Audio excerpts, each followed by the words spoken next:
जय सूर्य भगवान, जय छठी मैया। दोस्तों, क्या आपने कभी सोचा है कि आखिर क्यों बिहार की धरती पर छठ पूजा इतनी विशेष, इतनी पवित्र और इतनी आत्मीय मानी जाती है?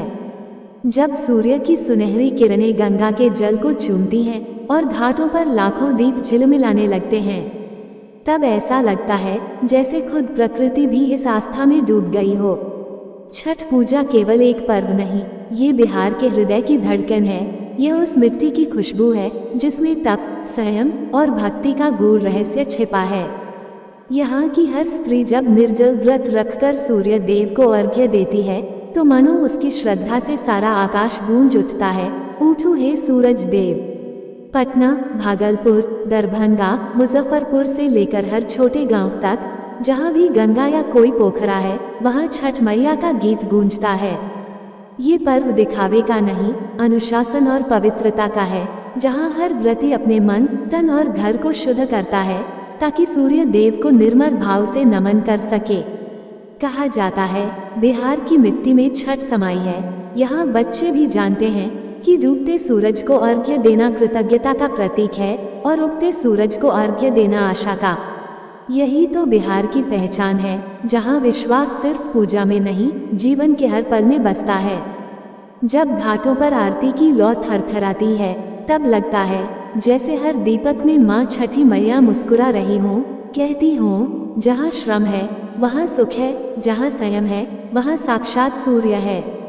यही कारण है कि बिहार में छठ पूजा कोई परंपरा नहीं, एक जीती जागती आध्यात्मिक अनुभूति है जो हर हृदय को सूर्य की तरह आलोकित कर देती है। जय सूर्य भगवान, जय छठी मैया। कहते हैं, जब भगवान की कृपा किसी भूमि पर उतरती है तो वह भूमि केवल उपजाऊ नहीं बल्कि पावन भी बन जाती है। ऐसी ही पवित्र भूमि है बिहार, जहाँ हर साल कार्तिक मास की शुक्ल षष्ठी तिथि को मनाया जाता है छठ पर्व, जो आस्था, तपस्या और प्रकृति पूजन का दिव्य संगम है। इस दिन न कोई पंडित की आवश्यकता होती है, न कोई दिखावा, बस होती है तो एक निर्मल भावना, एक मातृत्व भरी प्रार्थना और सूर्य देव के चरणों में समर्पित आह्वान। कहा जाता है कि यह पर्व त्रेता युग से चला आ रहा है। सबसे पहले भगवान श्री राम और माता सीता ने अयोध्या लौटने के बाद कार्तिक शुक्ल षष्ठी को सूर्य देव की उपासना कर उनका आशीर्वाद प्राप्त किया था। माता सीता ने उस दिन निर्जल रहकर सूर्य को अर्घ्य दिया था ताकि रामराज्य में सुख और समृद्धि बनी रहे। यही वह क्षण था जब छठ व्रत की शुरुआत हुई। इसके बाद महाभारत काल में कर्ण, जो सूर्य देव के पुत्र थे, वे प्रतिदिन जल में खड़े होकर अपने पिता सूर्य की उपासना करते थे। उनकी तपस्या से प्रभावित होकर लोगों ने इस पूजा को सूर्य षष्ठी व्रत के रूप में मान्यता दी। इसलिए आज भी छठ में व्रती सूर्योदय और सूर्यास्त दोनों समय अर्घ्य देती हैं, डूबते सूर्य को धन्यवाद और उगते सूर्य को नया आरंभ। भक्तों, अब सुनिए इस व्रत की पवित्र कथा। कहा जाता है कि एक बार राजा प्रियव्रत और उनकी रानी मालिनी के कोई संतान नहीं थी। दोनों ने वर्षों तपस्या की, यज्ञ किए, दान दिए, किंतु उन्हें पुत्र प्राप्ति का सुख नहीं मिला। एक दिन महर्षि कश्यप ने उन्हें पुत्रेष्ठी यज्ञ करने की सलाह दी। यज्ञ पूरा हुआ और रानी ने एक सुंदर पुत्र को जन्म दिया, परंतु वह बालक जन्म लेते ही मृत हो गया। राजा और रानी का हृदय टूट गया।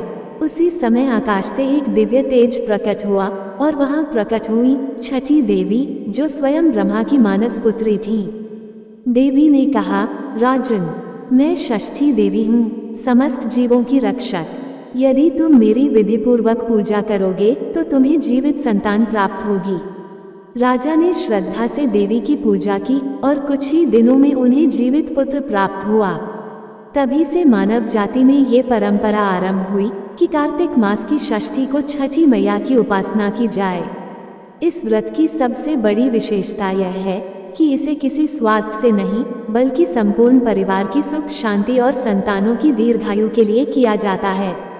व्रती महिलाएं, कभी कभी पुरुष भी 4 दिन तक अत्यंत नियम और पवित्रता से व्रत रखती हैं। पहले दिन होता है नहाई खाया, जिसमें घर की शुद्धि और पवित्रता से भोजन बनाया जाता है। दूसरा दिन होता है खरना। इस दिन व्रती पूरे दिन निर्जल रहकर शाम को गंगा या पवित्र जल से स्नान कर गुड़ और चावल की खीर, रोटी और केला का प्रसाद ग्रहण करती हैं। खरना का अर्थ होता है शुद्धि। इस दिन व्रती अपने तन मन को पूर्ण रूप से देव पूजन के योग्य बनाती है। तीसरा दिन होता है संध्या अर्घ्य। इस दिन व्रती और उनका पूरा परिवार घाटों या नदी किनारे जाकर जल में खड़े होकर डूबते सूर्य को अर्घ्य देते हैं। जब सूर्य अस्त होता है तब गंगा किनारे दीप जलते हैं और हवा में गूंजते हैं लोकगीत, कांची बांस के बहंगिया या उठा है सूरज देव भइल बिहान। ये दृश्य इतना अद्भुत होता है कि लगता है जैसे धरती और आकाश दोनों ने एक साथ आराधना का प्रण लिया हो। अगले दिन चौथे दिन की सुबह होती है उषा अर्घ्य। ये सबसे पवित्र क्षण होता है।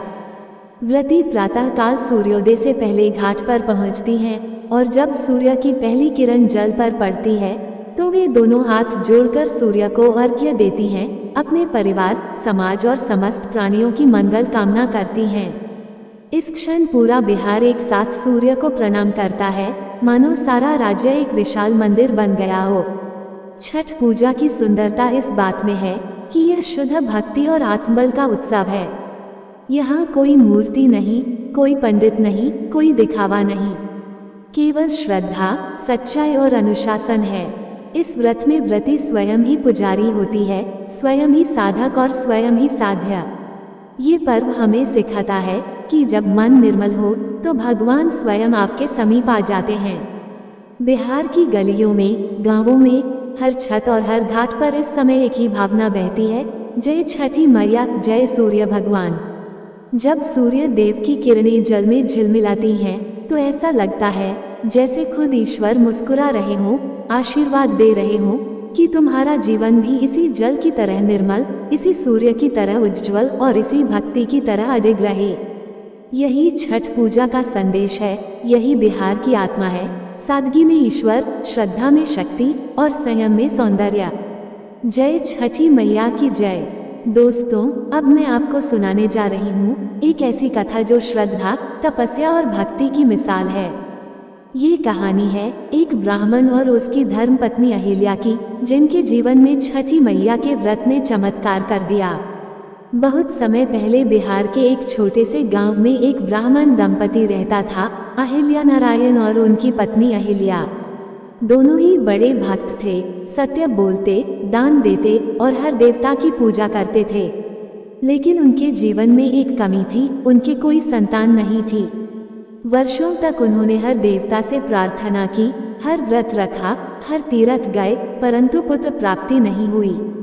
धीरे धीरे समय बीतता गया, बालों में सफेदी आ गई, लेकिन हृदय में मातृत्व और पितृत्व की प्यास बाकी थी। एक दिन अहिल्या बहुत दुखी होकर अपने आंगन में बैठी रो रही थी। तभी गांव की एक वृद्धा आई। उसके चेहरे पर दिव्यता थी, जैसे कोई तपस्विनी हो। उसने मुस्कुराकर कहा, बेटी क्यों रोती हो? अहिल्या बोली, माँ, मेरे पास सब कुछ है, पर संतान का सुख नहीं है। तब वृद्धा ने कहा, तुम्हारे दुख का निवारण एक ही व्रत कर सकता है, वी छठी मैया का। यह व्रत सूर्य देव की बहन देवी षष्ठी को समर्पित है। यदि श्रद्धा और नियम से किया जाए तो माँ स्वयं संतान का वर देती हैं। ये सुनते ही अहिल्या के भीतर जैसे नया प्रकाश फैल गया। अगले ही कार्तिक मास की षष्ठी तिथि को उन्होंने पूरे मन से व्रत करने का निश्चय किया। पहले दिन उन्होंने नहाई खाया किया, गंगा स्नान कर सादगीपूर्ण भोजन लिया, जिसमें लहसुन प्याज का नाम भी नहीं था। दूसरे दिन खरना किया, सारा दिन निर्जल रहकर रात में गुड़ चावल की खीर बनाई, जो इतने पवित्र भाव से तैयार की गई कि जैसे स्वयं माँ छठी मैया उसमें प्रकट हो गई हों। तीसरे दिन संध्या के समय अहिल्या और उनके पति नदी के किनारे पहुँचे। घाट पर दीपों की पंक्तियां सजी थीं, महिलाएं लोकगीत गा रही थीं। केलवा जे फरेला घावद से ओ पियवा जी। पूरे वातावरण में भक्ति की सुगंध फैली हुई थी। अहिल्या ने गंगा जल में खड़े होकर डूबते सूर्य को अर्घ्य दिया और कहा, हे सूर्य देव, हे छठी मैया, मेरे जीवन में संतान का आशीर्वाद दे ताकि यह ग्रह पूर्ण हो सके। रात भर वे माँ का भजन करती रहीं और अगली सुबह जब उषा की लालिमा फैली तो उन्होंने उगते सूर्य को अर्घ्य दिया। उसी क्षण उनके शरीर में एक अनोखी ऊर्जा महसूस हुई, जैसे भीतर से कोई आशीर्वाद उतर आया हो। कुछ ही महीनों बाद अहिल्या गर्भवती हुई और समय आने पर एक सुंदर तेजस्वी पुत्र को जन्म दिया। गांव में हर्ष की लहर दौड़ गई। लोगों ने कहा, देखो, छठी मैया की कृपा से चमत्कार हुआ। उस दिन से उस गांव में हर स्त्री ने व्रत करना शुरू कर दिया और यह परंपरा पीढ़ी दर पीढ़ी चलती गई। आज भी बिहार, झारखंड और पूर्वांचल के हर घाट पर वही भावनाएं उमड़ती हैं। जब सूर्य जल पर उतरता है और महिलाएं हाथ जोड़कर अर्घ्य देती हैं, तो लगता है मानो माँ स्वयं वहाँ खड़ी होकर कह रही हूँ, जहाँ विश्वास है वहाँ चमत्कार है। यही है छठ पूजा की आत्मा, न केवल सूर्य की उपासना बल्कि मातृत्व, संयम और तपस्या की साधना। इस व्रत में जल से, वायु से, अग्नि से, सूर्य से और आत्मा से संवाद होता है। यही कारण है कि छठ बिहार की आत्मा में बसता है, क्योंकि यह पूजा नहीं, एक प्रेम है जो हर माँ को छठी मैया से जोड़ देता है। भक्तों, आइए अब जानते हैं कि देवी छठी कौन है, उनका दिव्य लोक कहाँ है और वे किन रूपों में भक्तों को दर्शन देती हैं। जय छठी मैया की जय। बहुत कम लोग जानते हैं कि छठी मैया कौन है और उनका दिव्य स्वरूप कितना गूढ़ और रहस्यमय है। छठी मैया को शास्त्रों में देवी षष्ठी, कात्यायनी या सूर्य देव की बहन कहा गया है। वे ब्रह्मा जी की मानस पुत्री हैं और समस्त जीवों की संतानों की रक्षिका मानी जाती हैं। कहा जाता है, जब सृष्टि की रचना हुई तब देवी षष्ठी को यह वरदान मिला कि वे संसार के हर नवजात प्राणी की रक्षा करेगी। उनके बिना कोई संतान सुरक्षित नहीं रह सकती। इसी कारण बिहार, झारखंड, उत्तर प्रदेश और नेपाल के मिथिला क्षेत्रों में लोग उन्हें छठी मैया कहकर मातृत्व भाव से पूजते हैं। उनके 6 हाथ होते हैं, जिनमें कमल, तलवार, कलश, वरमुद्रा और अभयमुद्रा होती है। उनके सिंह वाहन पर बैठा ये स्वरूप दर्शाता है कि वे साहस, करुणा और मातृत्व का अद्भुत संगम है। कहा जाता है, छठी मैया का लोक सूर्य लोक के निकट स्थित है, जहाँ से वे पृथ्वी के प्रत्येक जीव की रक्षा करती हैं।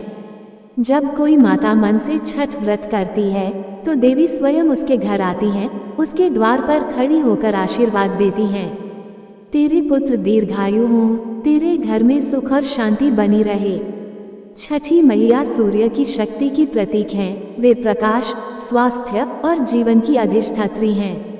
उनके आशीर्वाद से ही संतान में तेज, आयु और आत्मबल बढ़ता है।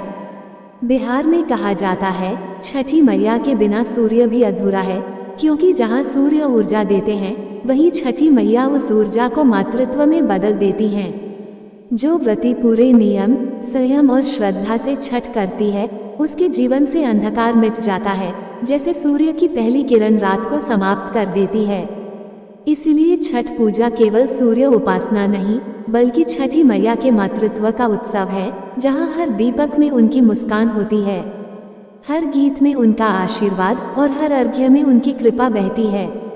जय छठी माई की। दोस्तों, छठ पूजा सूर्य देव और माता षष्ठी छठी माई को समर्पित एक अत्यंत पवित्र पर्व है, जो कार्तिक मास के शुक्ल पक्ष की षष्ठी तिथि को मनाया जाता है। यह व्रत 4 दिनों तक चलता है, जिसमें स्नान, उपवास, निर्जला व्रत और सूर्य को अर्घ्य देने की परंपरा होती है। छठ व्रत का संबंध केवल धार्मिक आस्था से नहीं, बल्कि गहन आत्मसंयम, शुद्धता और श्रद्धा से भी है। इस व्रत में व्रती सूर्योदय और सूर्यास्त के समय भगवान सूर्य को अर्घ्य अर्पित कर परिवार की सुख, समृद्धि और संतान की लंबी आयु की कामना करती हैं। कहते हैं कि यह व्रत केवल शरीर का नहीं, आत्मा का भी शुद्धिकरण करता है। इस पावन पर्व की कथा भी अत्यंत प्रेरणादायक है। बहुत समय पहले राजा प्रियव्रत नाम के एक प्रतापी राजा थे, जिनकी पत्नी का नाम मालिनी था। वे बड़े धर्मात्मा थे, परंतु दोनों निसंतान थे। संतान की प्राप्ति के लिए उन्होंने अनेक यज्ञ किए, व्रत रखे, परंतु उन्हें सफलता नहीं मिली। एक दिन महर्षि कश्यप ने उन्हें पुत्रेष्टि यज्ञ करने का उपदेश दिया। यज्ञ के बाद रानी गर्भवती हुई और समय आने पर उन्होंने एक मृत पुत्र को जन्म दिया। राजा और रानी शोकाकुल हो गए। वे दुख में डूबकर जीवन से मोहभंग करने लगे। तभी एक दिव्य देवी उनके सामने प्रकट हुई। वह देवी थी माता षष्ठी, जिन्हें सृष्टि की पालनकर्त्री, संतान की रक्षिका कहा गया है। माता ने कहा, राजन, मैं षष्ठी देवी हूँ, ब्रह्मा की मानस पुत्री और सभी बालकों की रक्षिका हूँ। तुमने मेरी पूजा नहीं की, इसलिए तुम्हें ये दुख प्राप्त हुआ। यदि तुम विधिपूर्वक मेरा पूजन करोगे तो तुम्हें पुत्र रत्न की प्राप्ति होगी।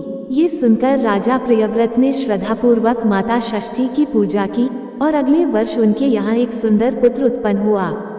तभी से यह षष्ठी व्रत लोक में प्रसिद्ध हुआ, जिसे आज लोग छठ पूजा के नाम से जानते हैं। छठ पूजा के 4 दिन होते हैं। पहला दिन नहाई खायर, जिसमें व्रती स्नान कर पवित्र भोजन ग्रहण करती है और शरीर मन की शुद्धि करती है।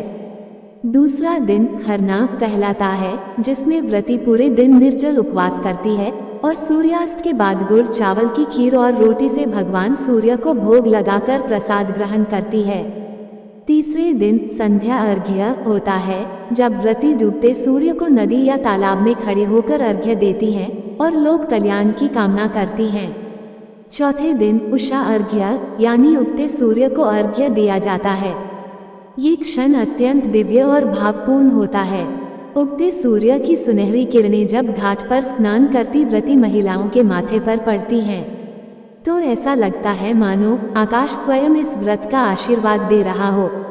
सूर्य देव को जल अर्पित कर व्रती अपने व्रत का समापन करती हैं और प्रसाद का वितरण करती हैं। कहा जाता है कि छठी माई का व्रत निष्ठा, संयम और विश्वास की पराकाष्ठा है। इस व्रत को करने से घर में सुख शांति आती है, संतान की रक्षा होती है और हर इच्छा पूर्ण होती है। ब्रह्मवैवर्त पुराण में उल्लेख है कि छठी देवी ब्रह्मा की शक्ति हैं, जो सभी जीवों की संतानों की रक्षा करती हैं। सूर्योपासना के इस महापर्व में भक्तजन नदी, सरोवर या तालाब के किनारे व्रत रखकर सूर्य की उपासना करते हैं, क्योंकि सूर्य ही जीवन, ऊर्जा और स्वास्थ्य के प्रदाता हैं। लोककथाओं में कहा गया है कि स्वयं माता सीता ने भी अयोध्या लौटने के बाद छठ व्रत किया था। यही नहीं, द्रौपदी और कुंती ने भी इस व्रत को रखा था और अपने परिवार की मंगल कामना की थी। छठ पूजा केवल एक पर्व नहीं, बल्कि आत्मा का सूर्य से मिलन है। जब सूर्य की लालिमा जल पर प्रतिबिंबित होती है और व्रती महिलाएं छठ माई की जय के गीत गाती हैं, तो वह दृश्य केवल भक्ति भाव नहीं, बल्कि आत्मशुद्धि का प्रतीक बन जाता है। इस व्रत का सार यही है कि जब मनुष्य अपने भीतर के सूर्य अर्थात सत्य, प्रकाश और ऊर्जा को जागृत कर लेता है, तभी उसके जीवन का अंधकार मिटता है। अतः हे भक्तों, इस छठ पर्व पर हम सब प्रार्थना करें कि छठी माई और भगवान सूर्य हम सबके जीवन में प्रकाश, शांति और समृद्धि का संचार करें। जय छठी माई की। प्रेम से बोलिए जय श्री हरि विष्णु, जय छठी माई की, जय सूर्य देव। ऐसे ही और भी रोचक और आध्यात्मिक वीडियो के लिए चैनल को सब्सक्राइब कर लें। दोस्तों, आपको ये कथा और जानकारी कैसी लगी, कृपया कमेंट करके जरूर बताएं। वीडियो पसंद आया हो तो लाइक करें और अपने दोस्तों के साथ शेयर करें। कमेंट बॉक्स में जय छठी माई की, जय सूर्य देव लिखना न भूलें। फिर मिलते हैं एक और भक्तिपूर्ण वीडियो के साथ। धन्यवाद। जय श्री कृष्ण।